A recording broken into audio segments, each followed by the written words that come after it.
sommes intervenus pour recherche de traces et indices d'une supposée panthère qui aurait été vue donc, par des gens sur le club canin qui se trouve là juste derrière nous. On parle bien évidemment de la panthère, mais ça pourrait aussi bien être un puma, un cougar ou un jaguar. Là, il y a les moulages qui ont été faits par l'enquête de gendarmerie. C'est eux qui détermineront si effectivement il s'agit bien d'un gros félidé. Quant à la provenance de la prétendue panthère, le commandant Viennet et son équipe penchent pour un animal domestique. La France, a priori, ne fait pas partie des pays où on retrouve ce genre d'animaux dans le cadre de la faune sauvage.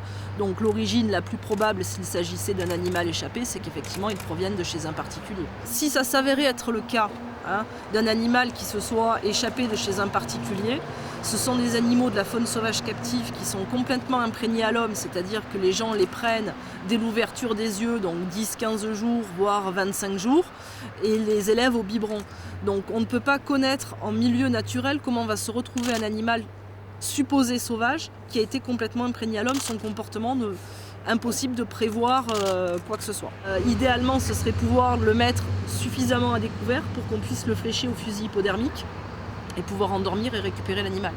Et en cas de rencontre avec le fauve, le plus important est de garder son calme. Surtout ne pas se mettre à courir parce qu'à ce moment-là, on simulerait une proie et nous sommes face à un prédateur. Donc c'est surtout ne pas se mettre à courir.